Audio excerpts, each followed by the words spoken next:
अलकापुरी नरेश प्रताप सिंह पर कल रात इसी जंगल में किसी हिंसक पशु ने आक्रमण कर दिया। भगवान ने नहीं पद्मा, वनराज ने। तूने अपने पिता को नेत्रहीन बना दिया है, का संसार अंधा कर दिया तूने।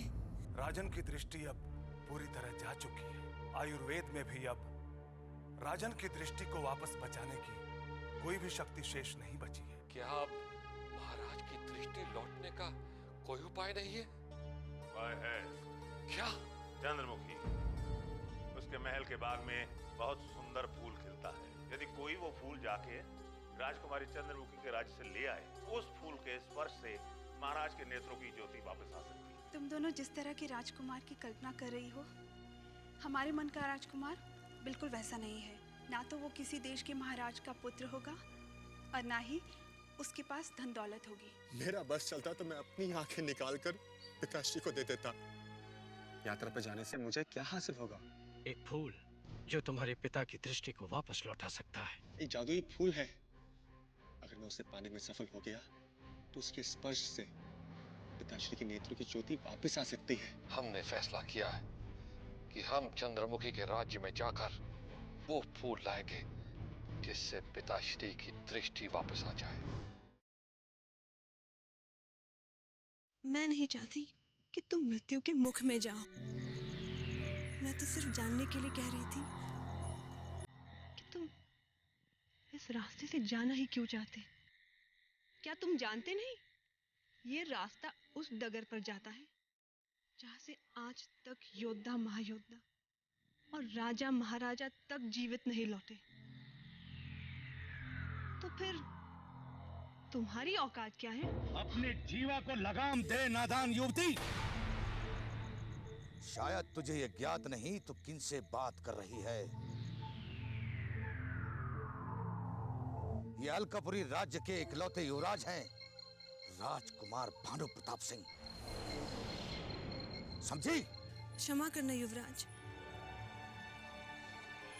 लेकिन मेरे कहने का तात्पर्य सिर्फ इतना ही था कि ये रास्ता आगे जाकर ऐसी भूल भुलैया में बदल जाता है जहां से कोई भी मनुष्य निकल नहीं पाता, और रास्ते में भयानक जीव जंतु और जादू टोने वाले विचित्र मनुष्य भी मिलेंगे जो तुम्हारे प्राण भी ले सकते हैं।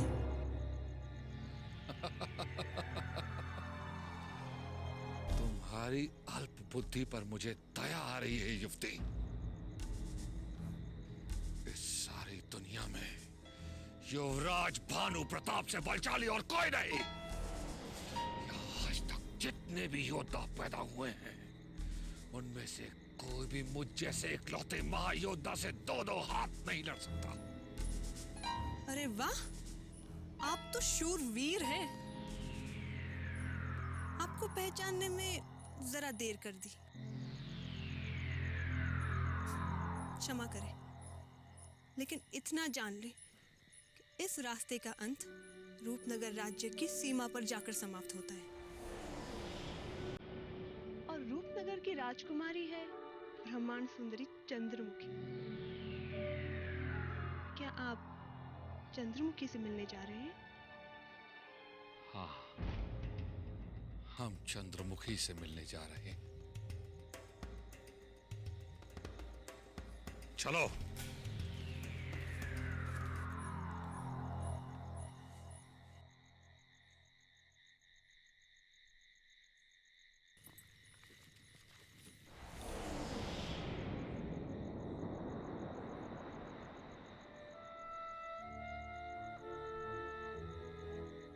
इतना समय हो गया है, कस्तूरी अभी तक आई क्यों नहीं?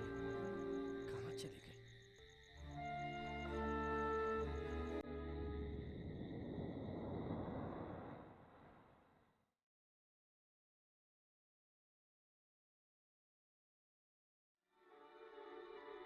कस्तूरी, आज तुम्हें लकड़ियां लाने में इतनी देर कैसे हो गई? चिंता के मारे मेरे तो प्राण ही सूख गए थे। देखो, कल से सूर्य ढलने से पहले तुम घर लौटाया करो। बाबा, सूरज डूबने से पहले मैं हमेशा की तरह घर ही लौट आती थी, मगर रास्ते में एक अक्खड़ राजकुमार और उसके साथी मिल गए थे। बस उसे रास्ता बताने में जरा देर हो गई। कहाँ का रास्ता पूछ रहा था? कौन था वो राजकुमार? वो राजकुमार स्वयं को अलकापुरी का युवराज बता रहा था। अलकापुरी का राजकुमार? कहीं तो भानु प्रताप सिंह की बात तो नहीं कर रही हो?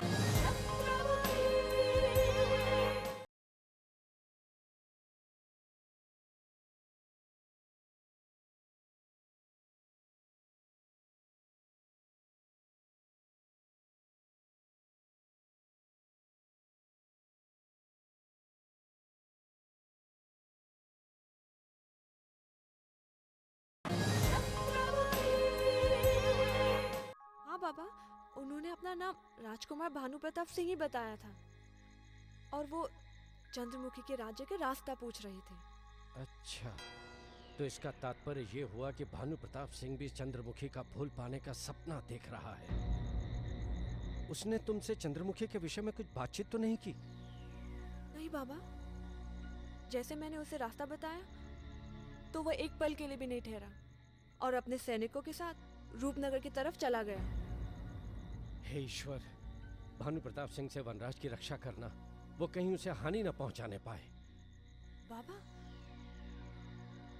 क्या कोई चिंता का विषय है? नहीं, तुम चिंता मत करो। घर जाओ और भोजन की तैयारी करो। तब तक मैं वनराज और महारानी पद्मावती से मिलकर आता हूँ।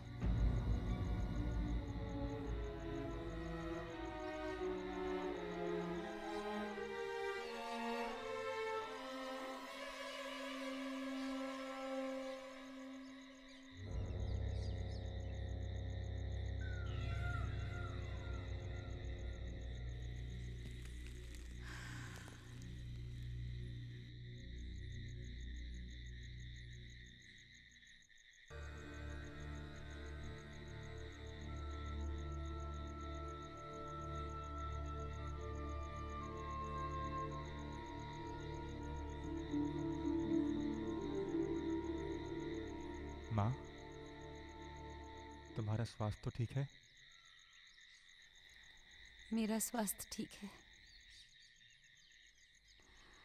मुझे तेरे पिता की चिंता है। न जाने वो किस हाल में होंगे। वो दोनों महारानियों को तो षड्यंत्र करने से ही समय नहीं मिलता होगा। पता नहीं महल में क्या हो रहा होगा। काश मैं उनके पास होती, उन्हें किसी प्रकार का कष्ट ना होने देती। माँ, तो चिंता मत कर, सब ठीक हो जाएगा। वनराज। प्रणाम बाबा। आयुष्मान भव वनराज। प्रणाम बाबा। सौभाग्यवती भव महारानी। आप इस समय कोई चिंता का विषय है क्या? हाँ वनराज, विषय तो चिंता का ही है। इसलिए तत्काल मुझे आप लोगों के पास यहाँ आना पड़ा। ऐसी क्या अनहोनी हो गई बाबा, जो आप इतने चिंतित दिखाई पड़ रहे हैं? महारानी, अनहोनी अभी तक हुई नहीं, परंतु यदि हमने सावधानी नहीं बरती तो अनहोनी हो भी सकती है। अनहोनी भी हो सकती है? अभी तो मैं महाराज के साथ हुई अनहोनी को भी नहीं भूल पाई हूँ बाबा। अब और क्या अनहोनी हो सकती है? महारानी, अभी कुछ समय पहले भानु प्रताप चंद्रमुखी के राज्य की ओर जाने के लिए निकला है और यहाँ वनराज भी वहां जाने की पूरी तैयारी में है। यदि भानु प्रताप को वनराज की वास्तविकता का पता चल गया महारानी, तो अनर्थ हो जाएगा। कुछ अनर्थ नहीं होगा, आप तने भी चिंता ना करें। भानु भैया मेरा कुछ नहीं बिगाड़ पाएंगे। हाँ वनराज, ये सच है कि वो तुम्हारा कुछ नहीं बिगाड़ सकता, परंतु तुम्हें हानि अवश्य पहुंचा सकता है। ये मैं नहीं, तुम्हारे मस्तिष्क पर लिखी रेखाएं बता रही हैं। वो तुम्हारे कार्य में बाधा अवश्य डालेगा और उसके कष्ट से तुम अपने उद्देश्य से भटक भी सकते हो। बाबा, मैं चाहे कितना भी भटक जाऊं, लेकिन अपने उद्देश्य से कभी नहीं भटकूंगा। बस तुम्हें एक बात का ध्यान रखना होगा, तुम्हें बड़ी सावधानी से फूंक फूंक कर हर कदम रखने होंगे। चंद्रमुखी के सैनिकों से तुम्हें अपने आप को बचाना होगा। क्योंकि यदि उन्होंने तुम्हें देख लिया तो वो तुरंत तुम्हें बंदी बनाकर कारागार में डाल देंगे और फिर तुम्हारा वहां से बचकर निकलना असंभव होगा वनराज। नहीं नहीं बाबा, इसका कोई तो उपाय होगा, कुछ उपाय कीजिए। महारानी, यही तो सबसे बड़ी चिंता का विषय है। अब हमारे पास कोई विकल्प नहीं बचा, कोई उपाय नहीं है। अगले 7 दिनों के उपरांत अमावस्या की रात आने वाली है और ऐसे समय इन काले घने जंगलों में प्रकाश की एक किरण भी नहीं होगी और ऐसे समय वनराज का वहां रहना आने वाले संकट का संकेत हो सकता है। महारानी, आप मुझ पर विश्वास कीजिए बाबा, मैं हर बाधा को पार करके अपने उद्देश्य में सफल होकर ही रहूंगा। मुझे तुम पर पूरा विश्वास है वनराज, बस तुम्हें मेरा एक कार्य करना होगा। बोलिए। उत्तर तराई के जंगल को पार करने के बाद तुम्हें बाईं तरफ के जंगल में जाना होगा और वहां तुम्हारी भेंट एक महिला डकैत दुर्गेश्वरी से होगी। उसे तुम हमारा परिचय दे देना, वो तुम्हारी हर संभव सहायता करेगी। आपके आदेश का पालन होगा। मैं सूर्योदय होते ही अपने उद्देश्य की ओर निकल पड़ूंगा। बस आप मुझे आशीर्वाद दीजिए। मेरा आशीर्वाद सदैव तुम्हारे साथ है वनराज। विजय भव।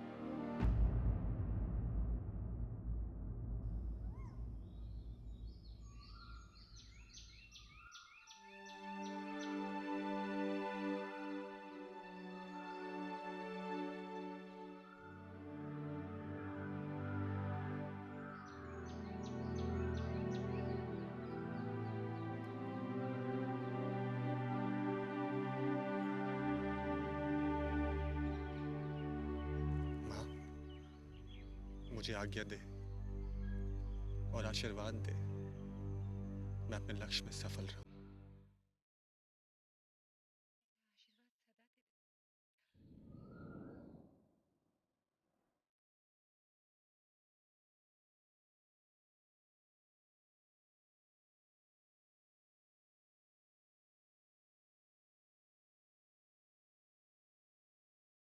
ये क्या मां, तू रो रही है? नहीं मां, नहीं। तू मुझे आंसू भरी विदाई मत दे। अगर तू इसी तरह आंखों से नीर बहाती रही तो मेरा धैर्य जाने से पहले ही टूट जाएगा। मुझे हंसकर विदा कर मां, हंसकर। मैं रो नहीं रही हूँ बेटा, ये तो ममता की वो बूंदें हैं जो अपने बेटे की सफलता की कामना में रुके नहीं रुक रहे। देख मां, तू मुझसे लाख छुपाने की चेष्टा कर, मगर तेरा दुख छुपाए नहीं छुप रहा है। एक माँ ही जानती है, जब उसके कलेजे का टुकड़ा उससे दूर जाता है तो उसके कलेजे में क्या बीतती है। और फिर मुझे तो ये भी नहीं मालूम कि तू वापस कब आएगा। मैं शीघ्र से शीघ्र ही लौट आऊंगा और जब मैं चंद्रमुखी का फूल लेकर आऊंगा तो हम पिताश्री को दोबारा देख पाएंगे और अगर ईश्वर ने चाहा तो हम सब का पुनर्मिलन भी हो जाएगा। यही तो मेरा स्वप्न है बेटा, तू इसे पूरा करेगा ना? तेरे स्वप्न को साकार करने के लिए चंद्रमुखी के पथ पर अपने लक्ष्य में आने वाली हर बाधा को समाप्त कर दूंगा। जिसमें अपनी जननी के लिए इतना स्नेह भरा है, उस मानव को भला कौन जवाब दे सकता है?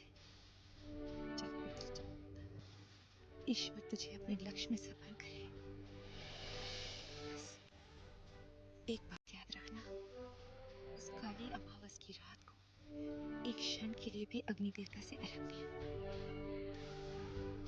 मैं सदैव तेरी बात याद रखूंगा ना, सदैव। मुझे आशीर्वाद दे।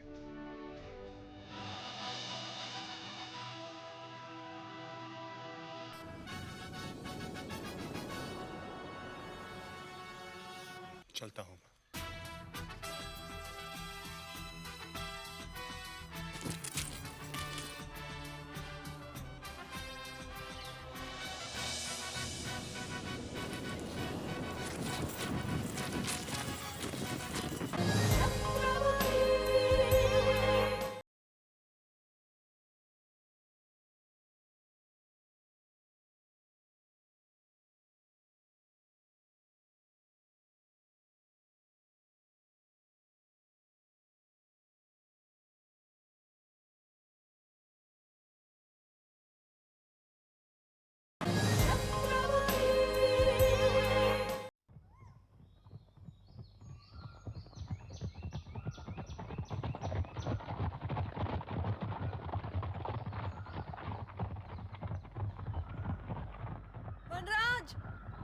वनराज! कस्तूरी,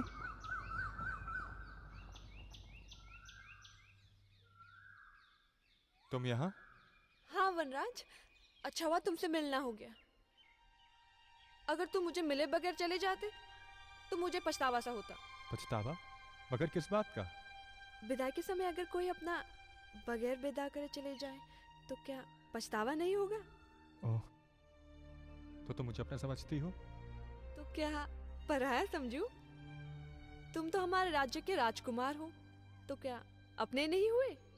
हाँ, तुम ठीक।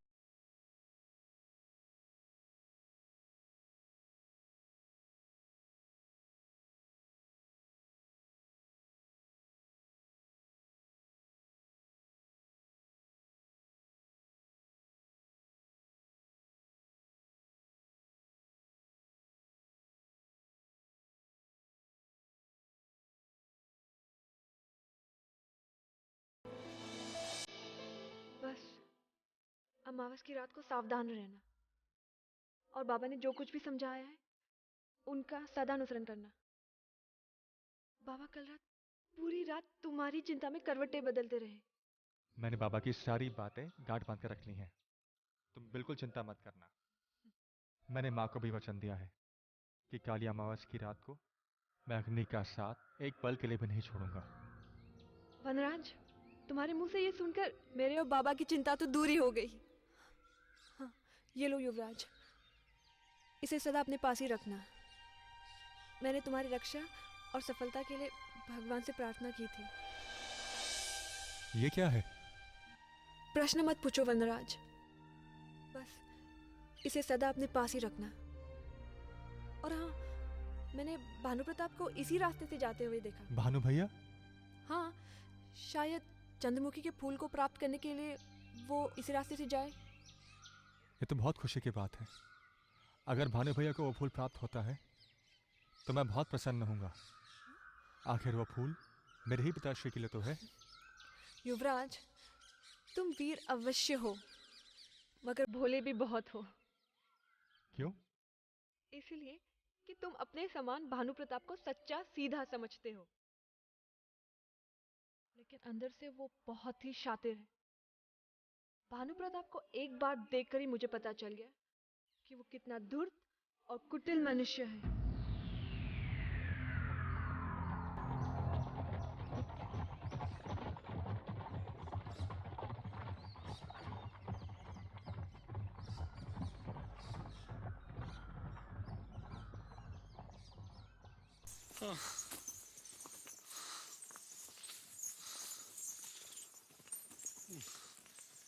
पता नहीं हम कहाँ आ गए। सही दिशा में जा रहे हैं या गलत दिशा में भटक रहे हैं। अरे मूर्खों, सर क्या हिला रहे हो? जाओ और किसी से पूछो कि क्या यही चंद्रमुखी के राज्य का सही मार्ग है। क्षमा करें युवराज, यहाँ किससे पता पूछें? यहाँ तो मानव तो क्या कोई पशु भी नहीं है जिससे सही पथ का पता पूछा जा सके। रावर, तुम भी अजीब जानवर हो।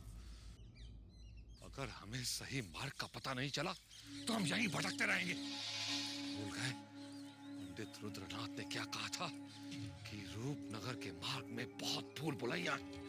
कहीं हम उन भूल भुलैया में तो नहीं फंस गए?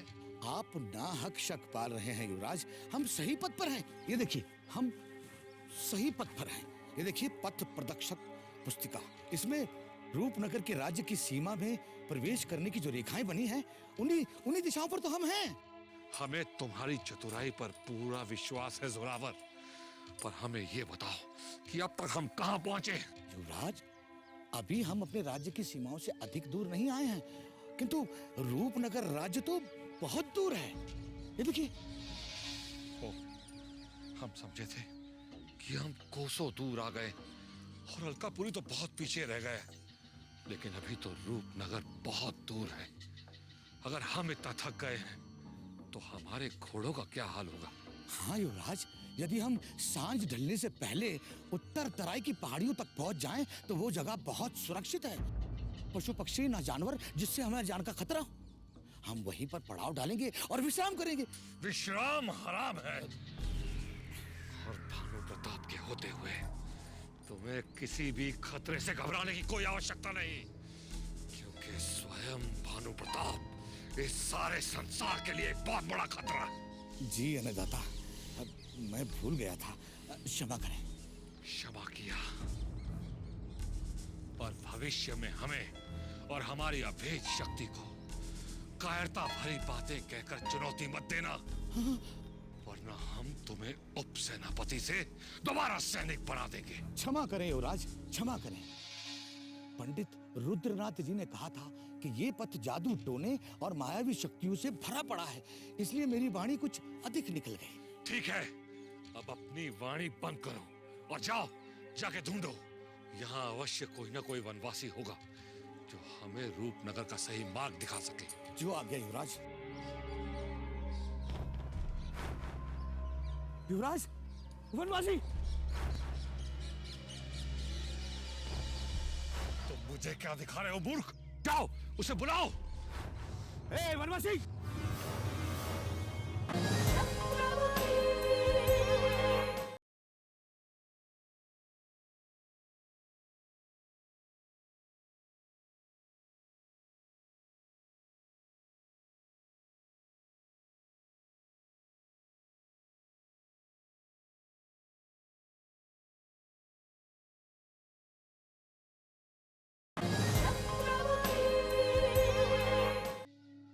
इधर आओ।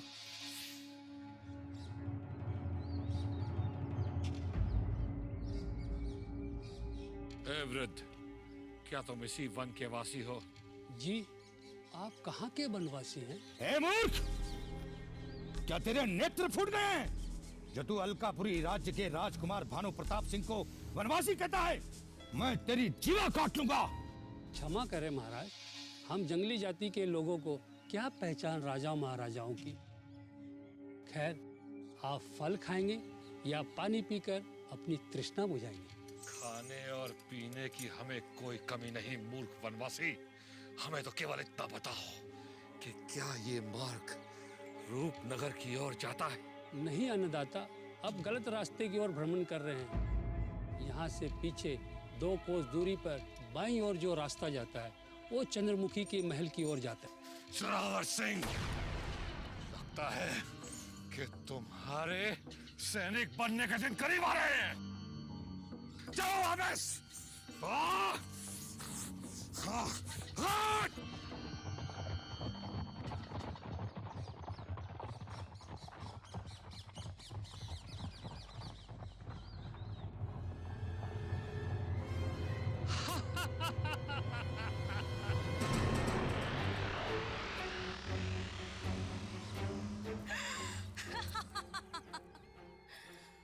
मूर्ख युवराज, न जाने तेरे जैसे कितने राजा महाराजा यहाँ चंद्रमुखी की खोज में आए, मगर कोई भी वापस लौट कर ना जा सका। अब तेरा क्या होगा युवराज?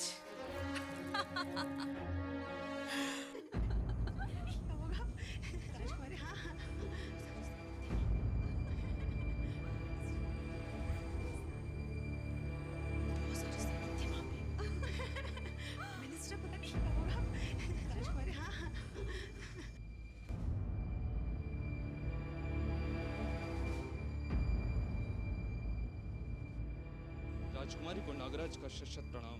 प्रसन्न रहो। कहो, क्या समाचार लाए हो? समाचार तो चौंकाने वाला है राजकुमारी जी। किसी दूर देश से फिर कोई युवराज हमारे राज्य की सीमा के पास आ गया है और हमारे राज्य की सीमा में प्रवेश करने की तैयारी कर रहा है। अरे वाह, ये तो अति शुभ समाचार है। हमारी राजकुमारी को दुल्हन बनाने कोई राजकुमार आने वाला है। नहीं ऐश्वर्या, अति उत्साह में इतनी प्रसन्न मत हो जाओ, क्योंकि जिसे तुम शुभ समाचार कह रही हो वो हमारे लिए कभी भी शुभ नहीं रहा। आज तक कोई भी युवराज हमारे राज्य में प्रवेश नहीं कर सका है। क्यों? क्षमा कीजिए राजकुमारी, भले ही आज तक कोई भी राजकुमार हमारे इस राज्य की सीमा में नहीं आ पाया है, लेकिन हमें उम्मीद नहीं छोड़नी चाहिए। हो सकता है इस राजकुमार के भाग्य में इस सुंदर राज्य में प्रवेश करना लिखा हो। हाँ राजकुमारी जी, ऐश्वर्या ठीक ही तो कह रही है। आप इतनी उदास क्यों हो? इस चंद्रमा के समान सुंदर मुखड़े पर डर की छाया क्यों आ गई? नहीं बेला, तुम नहीं समझोगी। हम तुम्हें फिर कभी विस्तार से समझाएंगे। नागराज, तुम ये सूचना महामंत्री वीरेंद्र सिंह को दे दो। जो वो उचित समझेंगे करेंगे। उनसे कहना कि अगर वो नए युवराज को सुरक्षित हमारे दरबार में लाएंगे तो हम उन्हें उचित सम्मान और इनाम देंगे। आपकी आज्ञा सर आंखों पर राजकुमारी जी। आज्ञा दीजिए। प्रणाम।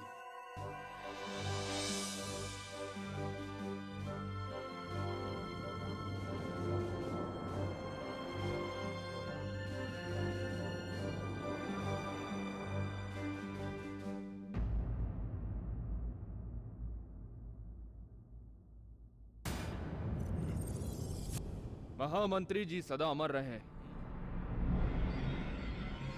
प्रणाम। राजकुमारी चंद्रमुखी जी का संदेश लेकर आया हूं। यदि अनुमति दें तो सुनाओ। अवश्य नागराज, अवश्य। तुम हमारे खास आदमी हो। कहो, क्या संदेशा लाए हो? महामंत्री जी, एक और युवराज हमारे राज्य की सीमा में प्रवेश करने के लिए तैयार है।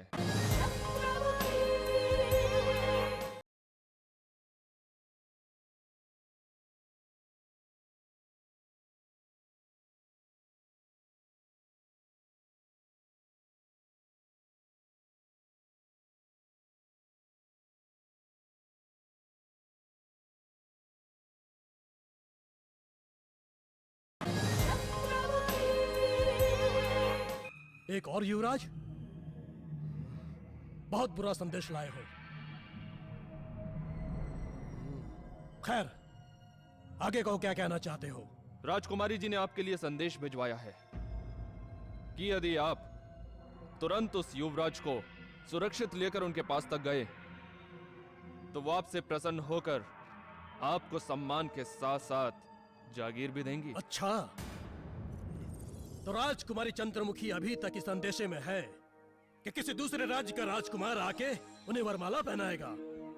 लेकिन राजकुमारी ये नहीं जानती कि अगर उनके भाग्य में सुहागन बनना लिखा है तो उनके गले में हमारा पुत्र धुआं सिंह और सिर्फ धुआं सिंह ही माला पहनाएगा। क्यों नागराज, हमने कुछ गलत तो नहीं कहा ना? महामंत्री जी, आपके कहे शब्द तो पत्थर पे खिंची लकीर के समान अमिट होते हैं। विश्वास कीजिए, इस सारे संसार में आपके सुपुत्र महाबली धुआं सिंह के सिवाय और कोई युवराज राजकुमारी चंद्रमुखी के लायक हो ही नहीं सकता। है? तुम सच तो कह रहे हो ना? कहीं ऐसा तो नहीं कि तुम हमें प्रसन्न करने के लिए चापलूसी कर रहे हो और हमारी पीठ पीछे जहर उगलने के लिए तैयार बैठे हो? नहीं महामंत्री जी, भला आपका ये दास आपकी झूठी प्रशंसा कैसे कर सकता है? ये नागराज एक बार को आपके नाम के आगे अपनी गर्दन कटवा सकता है, लेकिन आपकी पीठ पीछे विष उगलकर अपनी नाक नहीं कटवाएगा। शाबाश, शाबाश। हमारा तुम पर पूरा भरोसा है। राजकुमारी चंद्रमुखी के विवाह पर हम स्वयं महाराज को न्योता देना भूल सकते हैं, लेकिन तुम्हें नाच गाने पर जरूर बुलाएंगे। दास पर आपकी बहुत बड़ी कृपा होगी। महामंत्री जी, इस दास के लिए और क्या आदेश है? हमारा यह आदेश है कि तुम हमारे पुत्र धुआं सिंह के पास जाओ और उनसे कहो कि हम उनसे तुरंत मिलना चाहते हैं। किसी गंभीर विषय पर हमें उनसे ही बात करनी है। जो आज्ञा। प्रणाम। ठहरो। आज्ञा अन्नदाता। हमारे और हमारे पुत्र के बारे में तुम जो भी छल कपट जानते हो उसे अपने हृदय में समेट कर रखना, वरना बाकी अभागे युवराजों की तरह तुम्हारा शव भी रूपनगर की किसी झील में मगरमच्छों का निवाला बनकर रह जाएगा। विश्वास करें महामंत्री जी, इस दास का मुंह सदा बंद रहेगा। जाओ, प्रसन्न रहो। प्रणाम।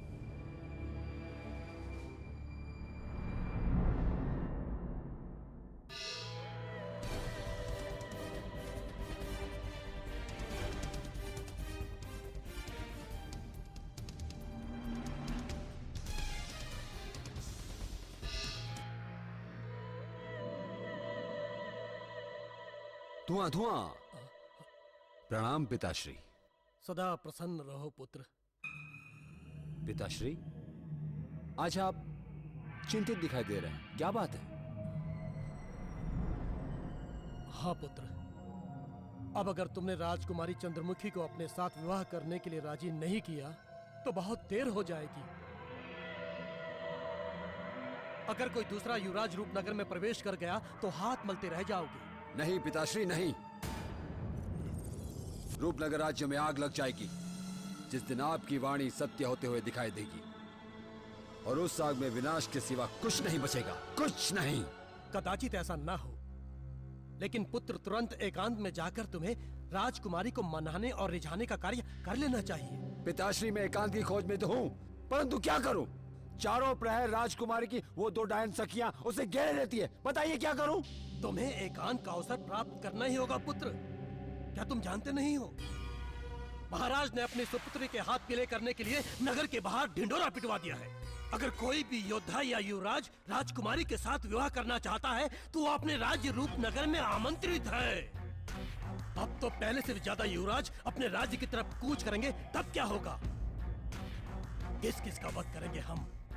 और अगर इस बात का पता महाराज को चल गया तो महाराज तुम्हारे और मेरे टुकड़े टुकड़े करके राज्य के जंगली जानवरों के सामने डाल देंगे। अरे अरे, तुम तो राजकुमारी के बचपन के सखा हो, फिर उसे मोहित करके उससे विवाहबद्ध होने में क्यों देर लगा रहे हो? आखिर किस बात की प्रतीक्षा है तुम्हें? सही बात है पिताश्री, सही बात है। अब प्रतीक्षा की घड़ियां समाप्त हुई। अब जब मैं लौटूंगा तो शहनाई की धुन के साथ लौटूंगा।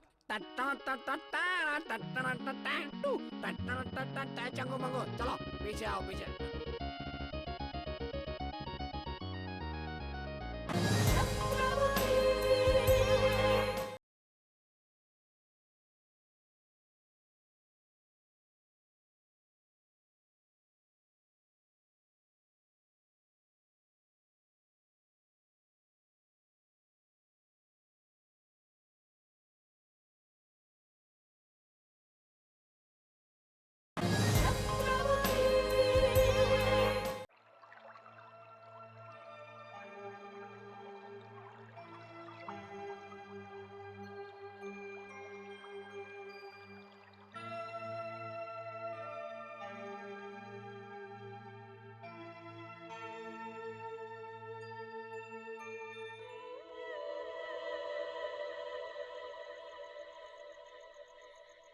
वाह, राजकुमारी अकेली।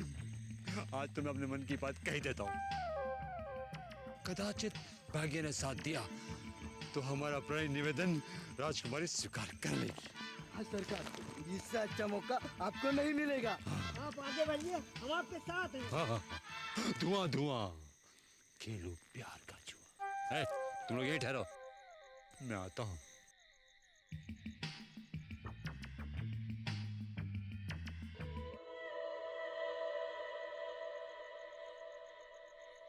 चाचा की चटोरी ने चटनी बनाई, चटनी के साथ चूहे ने पूरी खाई, चूही ने चूहे को चिमटी काट, चूहा चिल्लाया चू।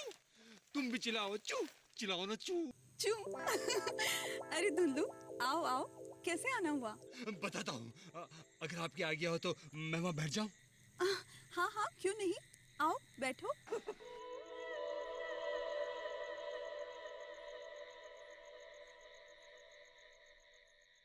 राजकुमारी जी, कई दिनों के पश्चात आपको अकेला देखा तो सोचा कि कुछ सुहाने पल आपके साथ बिताऊं, नहीं तो हर समय आपकी वो सखी सहेली आपको घेरे रहती है। हाँ धुंधलू, अब हमारे पास अपनी सखियों के सिवा और है ही कौन? अगर हमारी सखियां हमारा दिल नहीं बहलाती तो इतने विशाल राजमहल में एक क्षण भी बिताना बहुत भारी पड़ता। और आखिर हमारी सखियों के सिवा हमारा है ही कौन? ये आप क्या कह रही हैं राजकुमारी जी? क्या आप अपने बाल सखा को भूल गई? बाल सखा? हाँ, बाल सखा। मैं आपके साथ बचपन से खेलते कूदते बड़ा हुआ हूँ, तो क्या आपकी सहेलियों के पहले हमारा साथ नहीं आता? अरे धुंधलू, तुम्हारा स्थान तो है, पर तुम अचानक इतने बुझे बुझे, इतने निराश क्यों हो गए हो? हाँ? वो इसलिए कि आपने अभी अभी कहा कि आपकी सहेलियों के सिवा आपका कोई नहीं है। हमें सुनकर बड़ा दुख हुआ। राजकुमारी जी, क्या आपका ये बाल सखा आपके लिए कुछ नहीं है? अरे धुंधलू, तुम तो अभी तक बरसों पुराने वही बालक हो जो बात बात पर रूठ जाया करता था। हमने कब कहा कि तुम हमारे लिए पराए हो? हाँ? तो फिर ठीक है। सच बताऊं राजकुमारी जी, मुझे आपकी सहेलियों से बड़ी जलन होने लगी थी। खैर जाने दो। और ये बताओ, हमने महामंत्री जी को एक नए युवराज के आने की सूचना भेजी थी, उसका क्या हुआ? वहां से कोई समाचार आया? जी राजकुमारी जी, पिताश्री ने उस युवराज के स्वागत के लिए रणवीर सिंह को भेज दिया है। जैसे ही उस युवराज की उनसे भेंट होगी, उसे धूमधाम से इस राजमहल में लाया जाएगा। ठीक है, परंतु हम आज तक ये बात समझ नहीं पाए कि हमारे राज्य में प्रवेश करने से पहले आखिर ये सब राजकुमार कहाँ खो जाते हैं। सच तो ये है राजकुमारी जी, उन युवराजों में से हमारी तरह कोई वीर नहीं है। सभी युवराज हमारे राज्य के पथ में पड़ने वाले चोर, डाकू और मायावी शक्तियों से डरकर वापस अपने राज्य भाग जाते हैं और फिर बचे कुचे डाकुओं की भेंट चढ़ जाते। ये सुनकर हमें बहुत बुरा लगा धुंधलू। इससे तो हमारे राज्य की बहुत बदनामी होगी। हमारे राज्य में आने वाले अतिथियों की रक्षा करना हमारा धर्म है। हाँ क्यों नहीं, हमारा भी धर्म है। इसलिए पिताश्री ने सारी जिम्मेदारी इन मजबूत कंधों पे डाल दी, इन मजबूत कंधों पर। इसलिए आप विश्वास रखिए कि हमारे होते हुए बाहर से दुनिया के आने वाला कोई भी युवराज किसी मुसीबत में नहीं फंसेगा।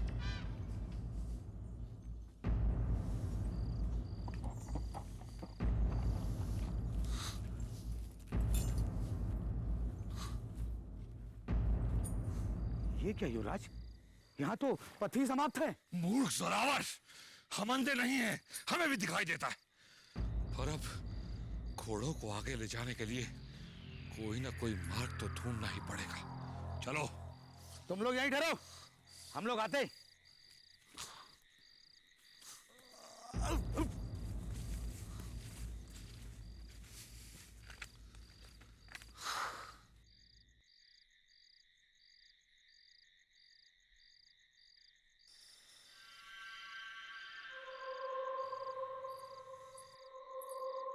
युवराज, वो देखिए, कोई कन्या जा रही है। ए सुंदरी, ठहरो।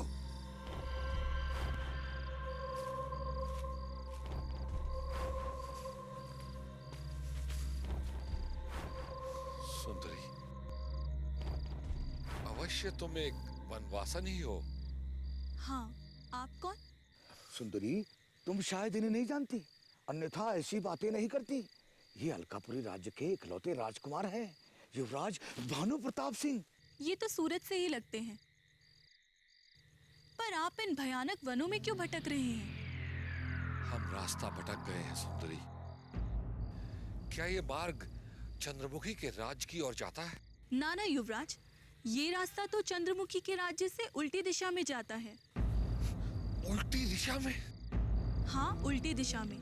आप जिधर से आए हैं वहीं वापस लौट जाइए। परंतु हम जिस मार्ग से आ रहे हैं, वहाँ एक वनवासी ने हमें इधर जाने को कहा था। समझी, तो चंद्रमुखी के ठगों ने आपको भी भ्रमित कर दिया। चलो, इसी बहाने आपके प्राण तो बचे। प्राण तो बचे?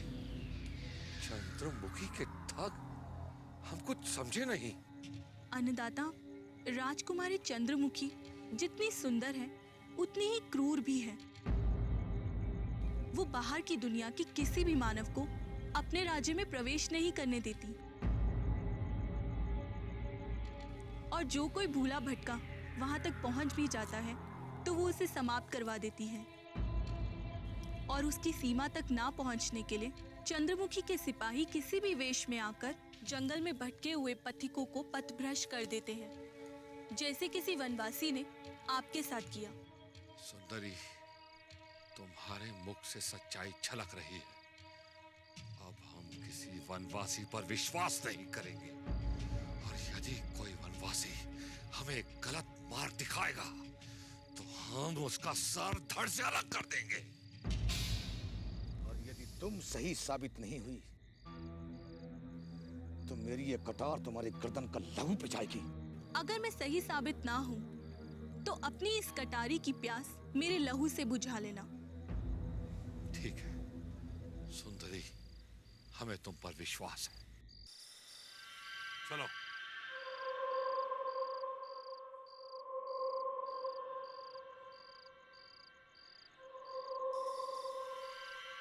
बेचारा युवराज अब इन भयानक वनों में पागलों की तरह एक पद से दूसरे पद तक भटकता रहेगा। पर इसे चंद्रमुखी तो क्या, चंद्रमुखी की छाया तक नहीं मिलेगी।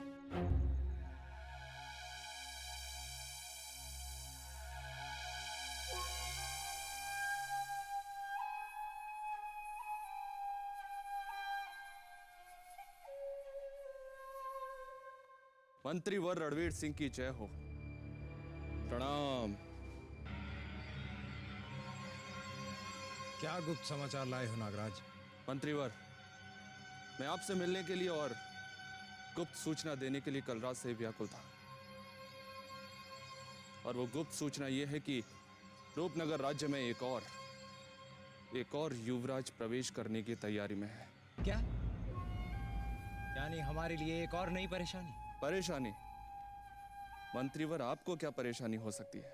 नागराज, तुम हमारे विश्वसनीय हो इसलिए सिर्फ तुम्हें बताते हैं। हमारी परेशानी है वीरेंद्र सिंह का बेटा धुआं सिंह।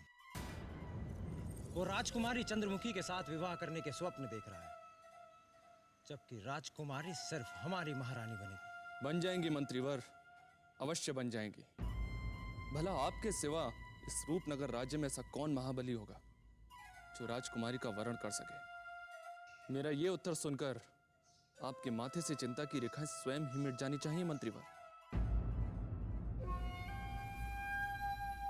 नागराज, चिंता की रेखाओं का कारण धुआं सिंह के पिता वीरेंद्र सिंह है।